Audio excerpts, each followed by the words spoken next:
Welcome to the Kee To Growth Podcast, Home Services Marketing Unlocked, with me, your host, Jen McKee.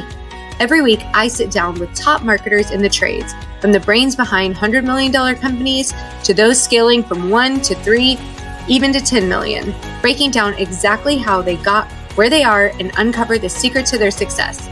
If you're ready to grow your business and get real, actionable insights, you're in the right place. Let's unlock the key to your marketing success, starting now. Hey friends, it's Jen McKee, your host of the Kee To Growth Podcast. If you're a home service leader who's ready for bigger growth, stronger leadership, and more visibility in 2026, listen up. I'm hosting something brand new. The Growth Experience is a powerful 2-day conference happening right here in my hometown of San Antonio, Texas.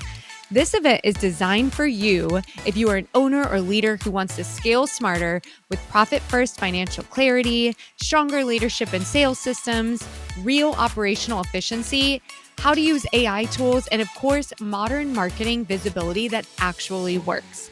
You're going to learn from incredible speakers, connect with the brightest minds in the trades, and walk away with strategies you can use immediately in your business. VIP spots will even get full content capture experience in two deep dive workshops on confidence, leadership, and storytelling. Tickets officially go on sale January 8th if you have saved your seat on the waitlist. Waitlist gets first access, best pricing, and early VIP access. So go to thegrowth-experience.com to get on the list. Trust me, this is a room you're going to want to be in. March 30th through April 1st, 2026 in San Antonio, Texas. See you there. Welcome back, everyone, to the Kee To Growth Podcast. I'm your host, Jen McKee. And today we have our second time around with Ryan Redding, who's lived 3 lives since the last time that he talked to us, which was about a year ago. So Ryan is someone I really love to talk to about business and marketing. So I'm super excited about this conversation. But Ryan, why don't you tell people who you are? And if they're not familiar with what you're doing, tell us about that too.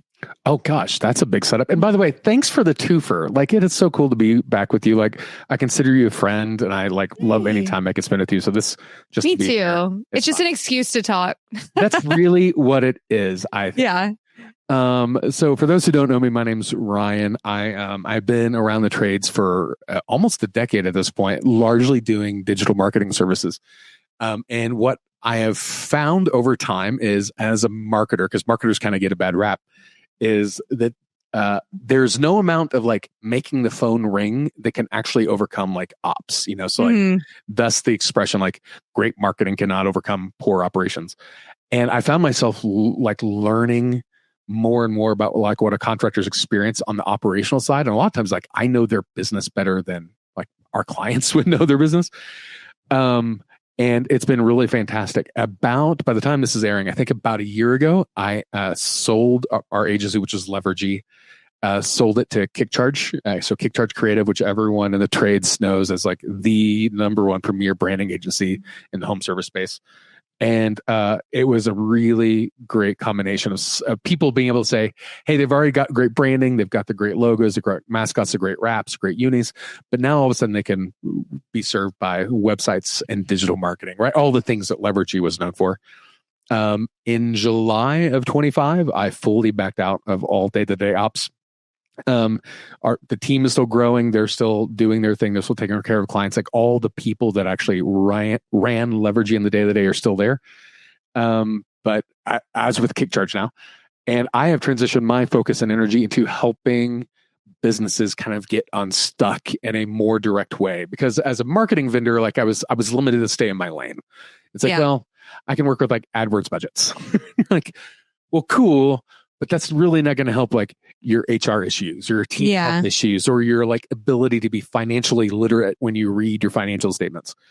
And so now I can actually more directly help businesses with a coaching practice called Eightfold Advantage, which is really great because it helps businesses kind of get unstuck, get out of the weeds, and kind of get their business back on track. So, because what I've learned is that a lot of owners and entrepreneurs, they kind of find themselves in one of 3 buckets. Bucket 1 is if they started the business to have freedom and have this life and go do whatever the hell they want to do.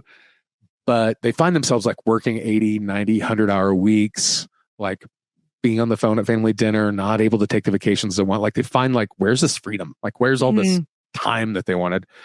A lot of people like find that the profit's kind of leaking. Like, so the second bucket is people just like, they're growing, like they're hitting revenue goals, but the profit's not where it should be. And they don't really know why. And that's causing a lot of stress. And sometimes like you're working in the business with your spouse or your partner. And so it's like, that creates a lot of stress at home. And the third time is like just companies that can't grow past a certain ceiling. They can't grow past 2 mil or 5 mil or 10 mil or 50 mil, whatever it is.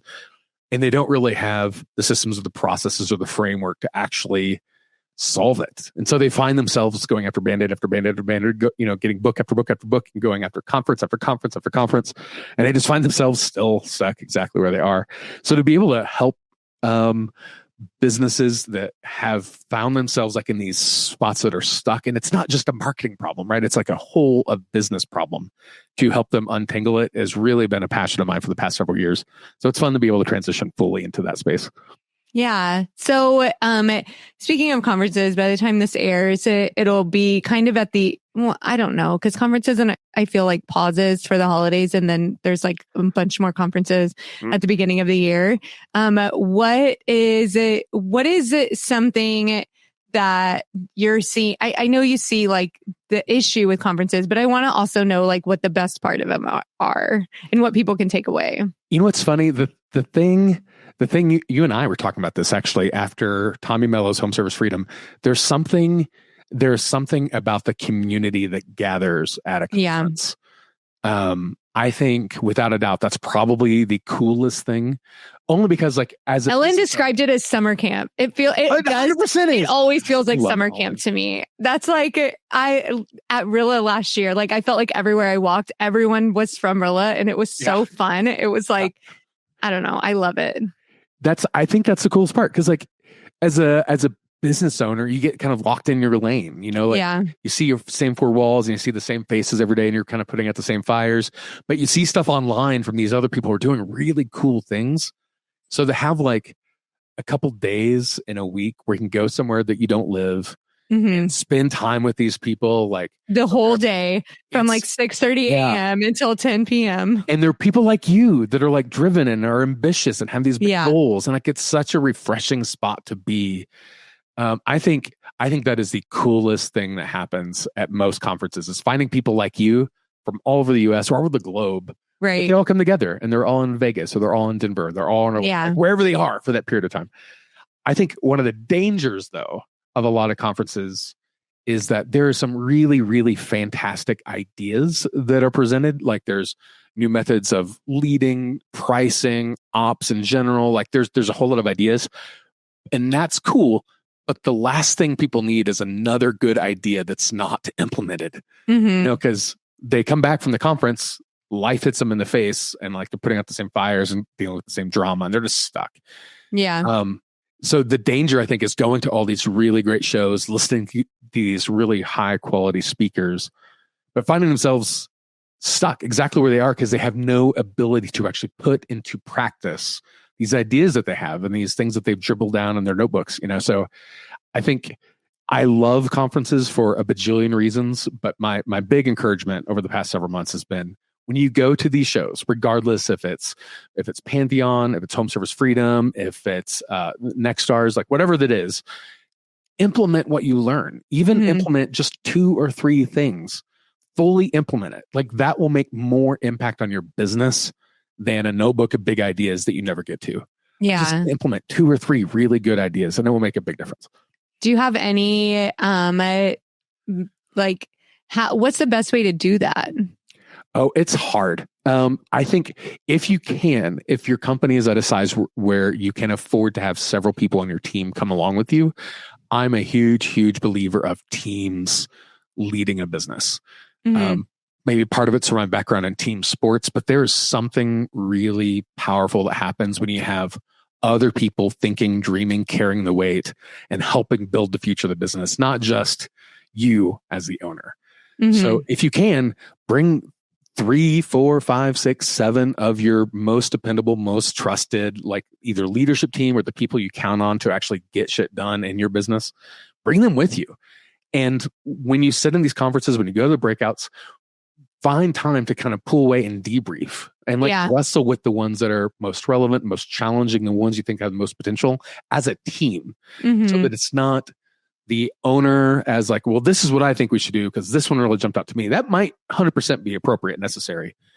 But most of the time, it's other people on the team who actually bring up the ideas that are worth wrestling with that really transform the business. In fact, fun fact, a lot of people don't realize Amazon Prime, who's a product that is remarkable for Amazon because it gives them revenue ahead of actually service delivery. Membership. Yeah. It's total membership and like retention and customer loyalty. That was not a Jeff Bezos idea. That was not his senior leadership team idea. In fact, Jeff Bezos says it was a junior engineer. Really? Like someone down the org chart who's like, what if we did something like this and did like a buffet of all you can eat shipping, Right.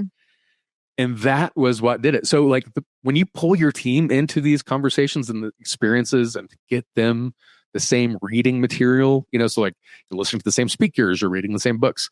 It's a really powerful thing to get them all together, get them to surface their ideas. And then you can start prioritizing the ones that actually make sense for you. Yeah.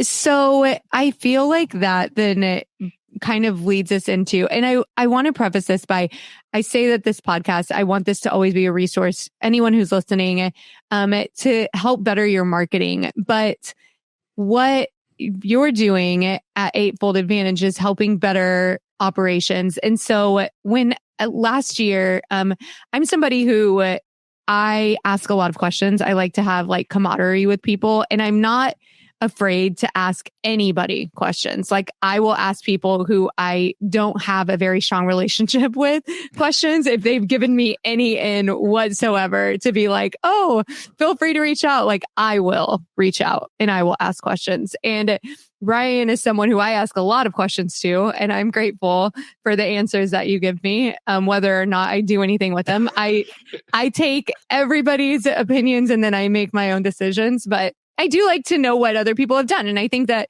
that is what conferences are great for, is meeting new people that you can have in your phone to call and be like, hey, I'm dealing with this. What have you done? That doesn't mean you have to do it, but whatever. The thing is that I was trying to figure out how to continue to scale my agency as we kept growing. And I recognized that I was bottlenecking everything as the owner because I wasn't able to keep like a pulse on everything that I was doing. And I needed to figure out like how to hand that off, and I wasn't sure how. And Ryan told me that he ran his agency on EOS, and you're not the only person that told me that. Josh Crouch told me that. People talk about EOS all the time. That's a very well-known operating system. It was actually brought up at Home Service Freedom, but from a marketing standpoint, I had never, even as a marketing company, I had always really struggled to put a marketing plan in place because I'm kind of like we should do this person, like not like we should plan this and do this. Like we're just going to do it right now.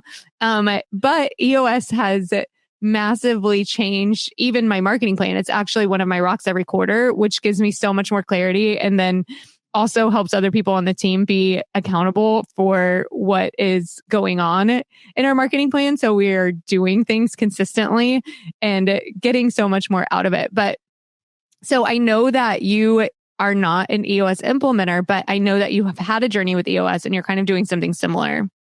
Yeah. And I can talk about this because it's so interesting. And at the end of the day, like I used EOS at Leveragy. And honestly, I think it's because it was the only thing I knew about. Right. It's like, well, and it's so great, like for what it is. There is a lot of things it does really, really good. And I will say, if you have no like systematic operating system in your business, EOS is absolutely worth considering. I found that it had some limitations, but I think what it really did well when you have nothing in place is it starts putting some structure and some language on some ideas that as an entrepreneur, like you might find just outside of your reach. A lot of people get into like, well, I just have to do this today and today and today, right? And it's just like, I'm just like tasking. Yeah. There's no sense of like you're actually building towards something greater. And for most companies, that's going to be like a revenue target, right? Yeah. Hey, they're going to try to get 5 million revenue or 10 million revenue, like whatever that target is.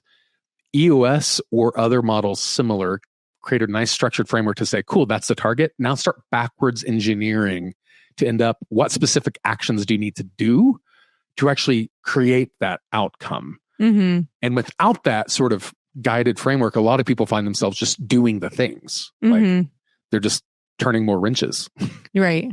And that can only go so far. And then like what you experience, that usually ends up some sort of bottleneck, right? Yeah. Like, well, because then maybe no one else knows, like, or no one else knows what the steps are, or no one's looking at it. You like set this goal in January and then you looked at it again in October. Yeah. And it's like, oh, well, I guess that goal didn't work. So let's maybe move it to next year and then we'll try again. Yeah. And then next year comes and goes and same thing. You know, like, okay. So then what do you do that's different than EOS? So the thing about EOS is the joke is that, so EOS is written by a guy named Gino Wickman in the early 2000s. And the joke within EOS is that when Gino came down from the mountain with his holy tablets etched in stone of this is EOS, they will not evolve or iterate the framework beyond that point in time ever, which is crazy because I don't know many shops like who would refuse to iterate and change their practices as they learn more information, right? Like imagine pre-Service Titan, somebody refusing to go to something like Service Titan and digitizing their business because like, no, we did it in paper 20 years ago. So it works. It should be. Yeah. And you're like, that's just crazy. What we've learned since Gino came down from the holy mountain with his EOS tablets is that those things are a really great starting point, but we have learned so much more about humans and businesses actually function, not just with theory, but in practice. One of the best examples that I have found is I've always been a big believer, again, going back to teams, of like team health and behavioral dynamics. And the idea basically is if you as a human are better equipped to deal with yourself, like your core traumas, the things that make you kind of react impulsively, that cause you to go to marital counseling, right? If you are a better human, you can show up better for your team. And when you have a team that's all committed and working together as a team, like these are kind of soft skills, like tactical soft skills, then they're more likely to achieve the objective that they're trying to get. Because now they're actually working together. They're not attacking each other. It's not politics. It's not bureaucracy. They're all sharing a common goal. And these are behavioral dynamics that when Gino came down the mountain, we didn't have research for this, right? But through guys like Patrick Lencioni, who wrote 5 Dysfunctions of a Team or The Advantage, we have thousands and thousands of business examples where the nature of how humans relate with other people on a team affect the efficacy or the quality of that team. Yeah. We have that research now. Google did a project that's several years of this point called Project Aristotle. They spent millions of dollars studying over 180 teams just to determine what makes high-performing teams. And it was not smarts. It was not technology. It was not like, oh, well, they went to this conference. It was these dynamics. Yeah. And at the bottom of this dynamics is this idea called trust. And Google used the language psychological safety, which is like, do people feel safe enough to disagree?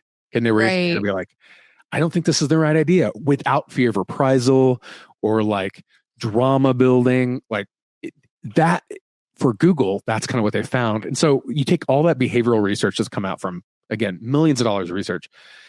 EOS has no place to account for this. There's no way to talk about how relationships impact the trajectory of the business. So there's another thing. There's ideas of like financial literacy. So a lot of people get their P&Ls, they get their balance sheets, they get their whatever. Most business owners I meet have no idea how to read a P&L. Yeah. Like they go, oh, well, that's the top line, that's the bottom line. They'll scoom there. It's kind of hard. But they won't go to like, oh, if I tweak this 5%, this has a 20% net gain on the bottom line. Yeah. Like there's not this sort of literacy.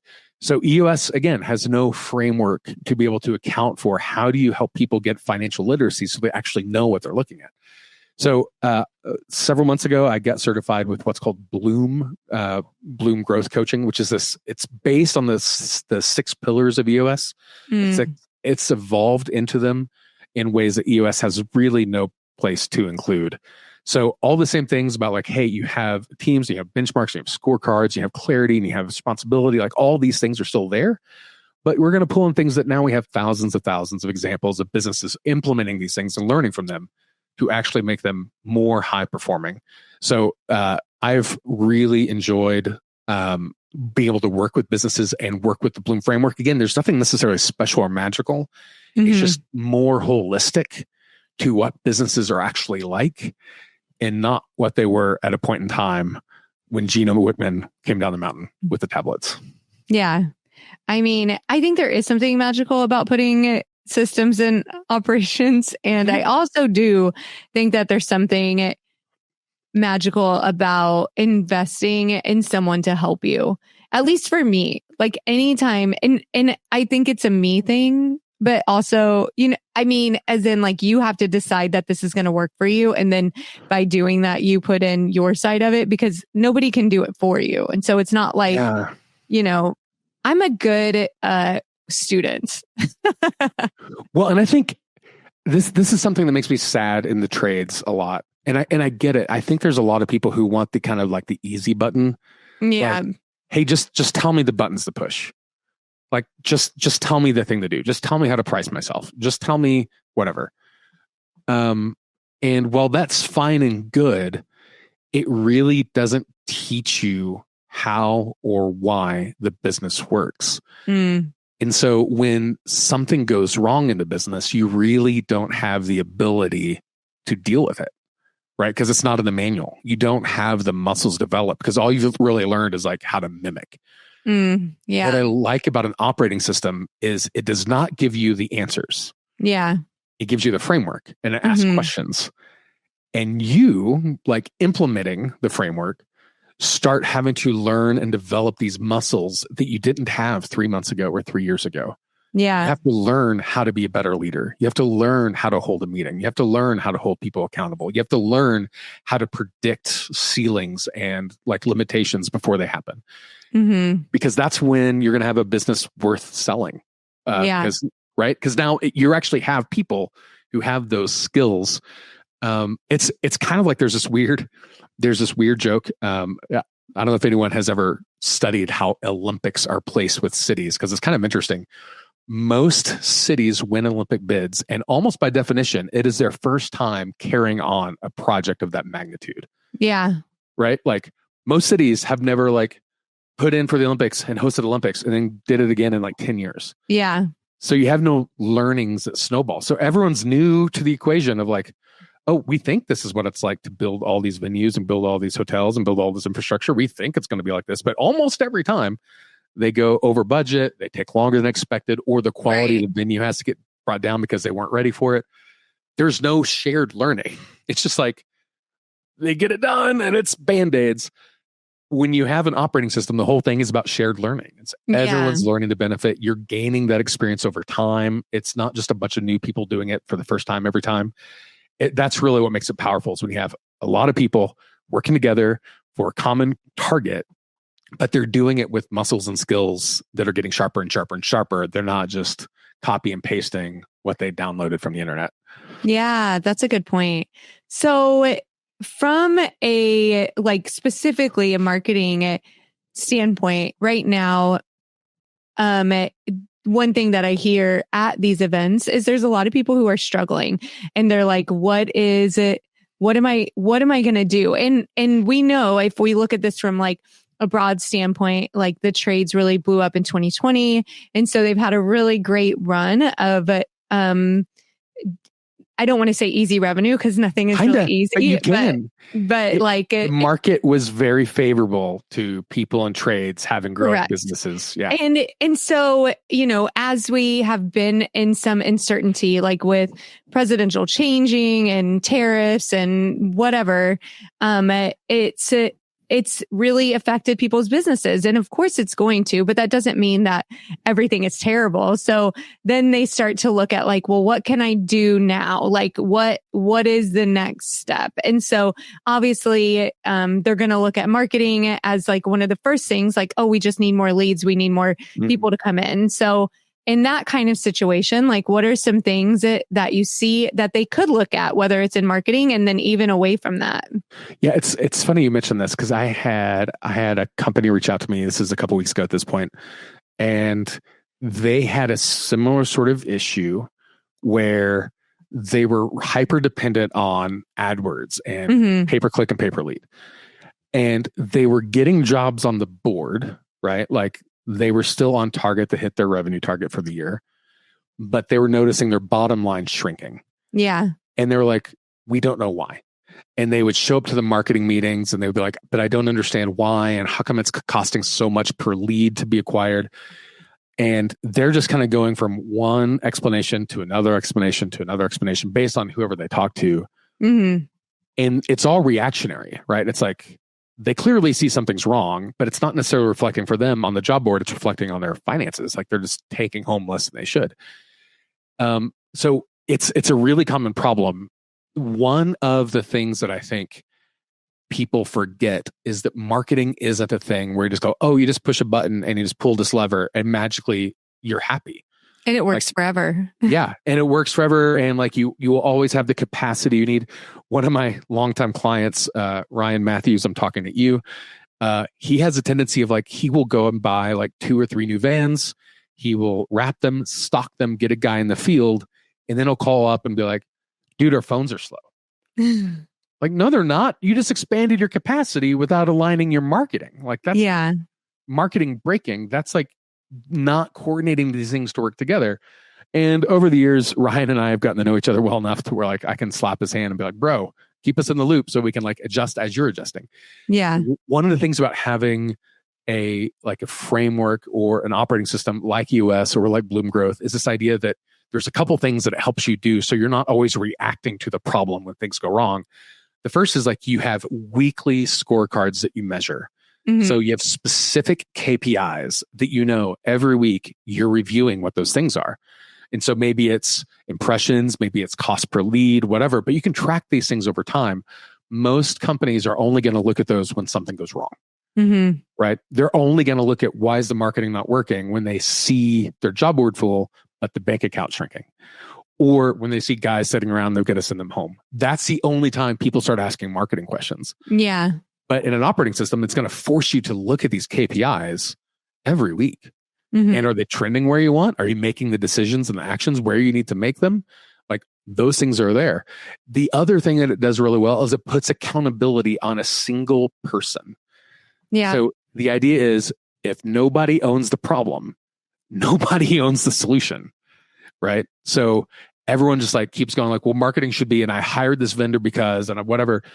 You still need someone within your company to make sure that those vendors are aligned at your targets, that they are hitting the objectives that you have identified and given to them. They're not going to be magicians. There's not going to be like one person who's like secretly does something better than someone else. You really have to work with your vendors to execute. Oh, it makes such a difference. That collaboration, really like, and it's like, I mean, I love the people that we work with, like love them, but there are a lot of times that we get ignored. And I know that people want to like set it and forget it. But like, I even recognize as an owner that there are opportunities that I don't take advantage of because I'm not doing what I'm supposed to be doing. Like my website, for instance, like I'm like overwhelmed with it. And I just realized yesterday I need to give it to someone else so that it can get done. And good for you. Right. And that's the whole thing is like your vendor, your marketing vendor and your marketing team is only as good as the collaboration that it's getting from whoever's working with them. And I can't tell you how many times, good job, by the way, giving your website. I don't know why it took me until yesterday. It's so crazy. I'm like, I cannot be in charge of this anymore. It's so funny. So like what I find so many times is that companies, and look, we've worked in the trades, plumbing, HVAC, electrical, garage door, roofing, pest control for almost a decade. And one of the things I've noticed is that companies aren't really clear on their goals. They're not really clear on their priorities. They're not really good at giving information back to the vendor so the vendors can do work, right? Right. So even with all the tools, there's so many 100%. tools that give you so much 100%. information from marketing, and they're usually not set up correctly. No, like, so yeah, now we can get into like the engineering issue. We can get into like the data literacy of like, if they get the correct data on the scoreboard in front of them, do they actually know how to interpret what it means? And to a certain degree, I love Service Titan for a lot of reasons. But what Service Titan has done that's caused issues is they put these numbers in front of people and people don't know how to interpret. Are they good? Are they bad? Are they trending the right way? It's just people don't know how to like leverage the data that they're given. And that is not a critique of Titan. That's a critique of the operator not having those skills that have been developed. But it's really, really important that you have somebody responsible for marketing in your team, right? You can't just outsource and delegate everything in your business that you need to depend on. And you also need to know that you're sharing the information back for the vendor that they need to know what to succeed. If your vendor comes back and goes, hey, you want 30,000 leads in the month of July? Well, here's the budget we're going to need. Listen to what they're saying. Like, don't do the whole thing like, sorry, I'm not going to give you a $10,000 budget. I'm going to give you a $1,500 budget. I still want the $30,000 or 30,000 leads. Like, that's just not going to work out. Make sure that those conversations happen both ways. When you help the vendor succeed, the vendor will help you succeed. It really does help. They're not your enemy. I think what it is, I think this is like the biggest point from this, because I don't want anyone, I think that in listening to this as an owner, you can start to feel like maybe shame or guilt. And I think all what it is running a business is hard for everyone. It's not. That's why most people don't do it. And all of us that do, we're so lucky in some ways. And in other ways, like, we are fully responsible for everything going on in the business. And when you implement and you have support in your business as an owner, and you implement an operating system that helps give accountability to people and helps make it really clear what's expected of everyone on the team and what the goals are and how you're going to get there, it helps reduce some of that overwhelm or I don't know what all feelings, but I know overwhelm is a big one, especially when you and I are talking right now. It feels overwhelming. Like, everything that we're saying I could see how that would be overwhelming. It kind of is. And you said something, but just to go back to it, like, running a business is hard because running a business well is hard. Right. Like, it is. And it requires a lot of discipline, or requires like this never ending sort of obsession with like self-reflection and evolution and growth, and this desire to help people around you. Like, you have to help your team succeed. You have to paint a vision big enough that they want to be a part of it. It's really crazy. And then you get into these ideas like, about how do you quantify the people that are on your team? So like, one of my favorite ones, this is from EOS, is this idea of they get it, want it, the capacity to do it. Correct. Because a lot of times these companies will hire people either internally, like as an internal hire, or an external hire, like a vendor. And they're just like, yeah, but they were available. They were my niece, and my niece is young, so we're going to put her in charge of social media. And you're like, wait. Does your niece, as awesome as she may be, does she get what you're trying to do? Like, does she understand the role, in this case, that social media plays for helping your business gain more reach, gain more trust, gain more loyalty, expand its lead flow? Like, does your niece understand that? If yes, awesome. Go to step 2. Does she want to do that? Does she want to help your business have the capacity, the reach, the influence, the trust? Does she want to be able to help expand your lead flow? The answer is not always yes, right? You might get it and be like, no, that doesn't sound like fun to me at all. Right. That's totally fine. But so if yes, they get it. And then if yes, they want it. The next thing is like, do they have the capacity to do it? Do they have the competency, the training, the skills, the technology, the software? Do they have the ability to do what they say they understand and what they say they want? They have to have all three, right? They can't have the coolest software, but no desire, no passion. Yeah. They can't have like the cognitive understanding of like, oh yeah, I just need more leads on the board, but you don't give them the tools they need to succeed. All three categories have to happen. And a lot of times without a framework and without an operating system, you just hire whoever you can hire because they live in your town, or because you've known their family for a while, or they were in your budget, but they tend to not be the right people. They just don't have the get it, want it capacity to do it. And so you find yourself, again, stuck and overwhelmed because these people aren't magically doing what you think they should magically be able to do. They're just the wrong people. Yeah. And the good news is that it just takes steps in the right direction to clean everything up. It's not like you're failed. There's always an answer. Hopefully. There are times where you're failed and you're screwed and there's no comeback. Okay. But the difference between myself and Ryan is that I am... You are always the optimist. Internally optimistic. And always Ryan sunshine. Paints himself as a realist, but I do think that there's always optimism. So I look, the for people who know me, and Jen, I feel like at this point you know me pretty well. I like being surprised instead of disappointed. So in general, that's kind of like how I like navigating the world. I don't want to get my hopes up for a ribeye at a steakhouse being amazing and then find out that I'm going to Outback. Like, not knocking Outback, but I'm not going there for a ribeye, right? So I think there is a certain amount of pessimism that I bring. But I will say, as an owner or as a senior leader of a business, I would make the argument, and this is from the CEO of Dell, so I'm totally going to rip him off, that there's this idea that only the paranoid survive. So there is you told me that I could still survive. I probably was just telling you that to make you feel better and stop crying. No, I don't think you do that. No, I do believe that. Okay, I think that what you bring is very valuable. Obviously, I use you as my sounding board often. But that's the point, right? Like, I think I just had a friend yesterday who lost a key member on her leadership team. This is a significant role in the business that person backed out, that now the business is going to struggle to hit their performance goals for the next 3-5 years without the right person in that seat to move the business forward. Yeah. And without a sort of succession plan, without the sort of like leadership training, without the sort of like, how do you continue to elevate people where somebody else can step into that role quickly, you're going to have a hard time.